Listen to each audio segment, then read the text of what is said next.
Black coffee हम बहुत ज्यादा पीते हैं आजकल, दूध में डाल के भी पीते हैं, वैसे भी ब्लैक कॉफी पीते हैं, तो उसके क्या नुकसान हैं, क्या फायदे हो सकते हैं? देखिए, इस पे ना बेशुमार मुख्तलिफ चीजें हैं।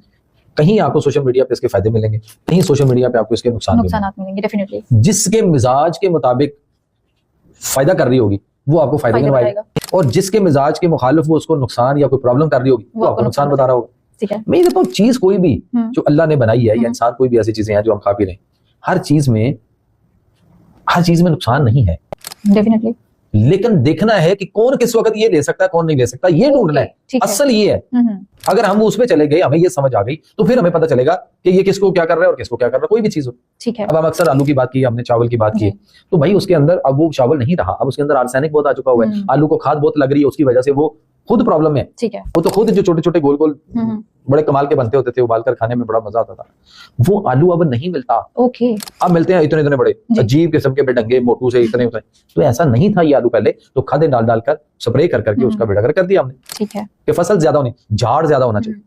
जहाँ 4 ट्रालियां निकलती थी 8 ट्रालियां कर दी, तो निकल आएंगी, 10 भी निकल आएंगे, इसमें क्या मुश्किल।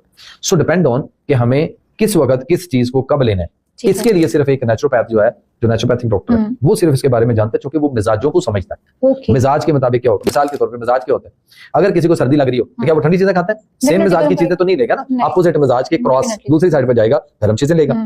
इसी तरह जिसको गर्मी लग रही हो वो ठंड की तरफ जाने की कोशिश करता है, जिसको खुश्की हो रही हो वो तरी वाली चीजों की तरफ जाता है, जिसको तरी हो वो खुश्की वाली चीजों की तरफ जाएगा कि वो उसको खुश्क करें। जैसे रतूबात बढ़ जाए, नजला जुकाम लग जाए, तो फिर उसको रतूबात को खुश्क करें आप। ठीक है, बिल्कुल ठीक है। तो कॉफी वैसे किस वक्त ले लेनी चाहिए, कि अगर कोई ब्लैक कॉफी ले रहा है तो कि कौन सा बेहतर टाइम है? कुछ लोग तो सुबह उठते साथ खाली पेट कॉफी पीते हैं, कुछ रात को सोने से पहले।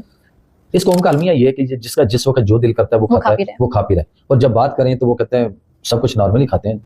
तो मैंने आज भी किसी पेशेंट को कहा कि मोहतरम, मन्नो सलवा जो था, मन्ना व सलवा जो है कुरान के अंदर भी अल्लाह ने दिया, ये तो आपको मूसा अलैहिस्सलाम की कौम में उतरता हुआ नजर आया, उसके बाद तो बंद हो गया। तो हर बंदा जो वो खा रहा है, जो मैं इनटेक कर रहा हूँ, मेरे नजदीक वही नॉर्मल है और मेरे नजदीक वही बैलेंस डाइट है जो मैं खा रहा हूँ। बट मुझे पता ही नहीं, शायद हो सकता है कि मैं एक ही ग्रुप की सारी चीजें खाई जा रहा हूँ, चीजों के नाम मुख्तलिफ होंगे, उनकी शेप शक्ल मुख्तलिफ होगी, बट उन सारी चीजों का हो सकता है मिजाज एक ही हो, एक जैसा हो।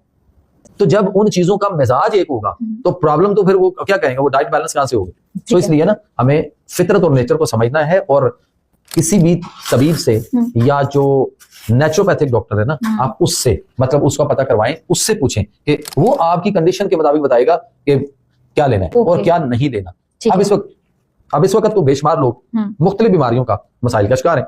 डेफिनेटली। तो आप हर बंदा अपनी अपनी तकलीफ, मिजाज और खराबी के मुताबिक देखेगा और फैसला करेगा कोई नेचुरोपैथ तबीब कि क्या खाना है और क्या नहीं खाना। ओके, अच्छा डॉक्टर साहब, जो कि आजकल एक प्रॉब्लम आ रही है, आपको पता है बरसात का महीना चल रहा है, इसमें बॉडी पे अजीब तरह के रैशेस हो जाते हैं, या कुछ काट जाता है, या कुछ अगर नहीं भी काटा तो वैसे ही आपको मौसम की वजह से बहुत सारे आपकी बॉडी पे कुछ एलर्जियां, कोई रैशेस वगैरह हो जाते हैं, तो वो उसका क्या इलाज है, क्या उसके लिए इलाज किया जाता है, नेचुरोपैथी क्या बताती है इस हवाले से? देखिए, डिपेंड करता है बरसात के अंदर हमारे जिस्म में भी, जैसे बाहर हवस है, हाँ जी, तो हमारी बॉडी के अंदर भी तो हवस होती है। डेफिनेटली। जब वो अंदर की हवस स्किन सॉफ्ट टिश्यूज में इन्फेक्शन और वहां पे कोई मसले रुकते हैं तो वहां से उसको वो बाहर निकाल रहे होते हैं, जिसकी वजह से इन दिनों में बरसात में फोड़े फिंसियां निकलना, खारिश का हो जाना, स्किन सोराइसिस और इस तरह के मसाइल ज्यादा हो जाते हैं।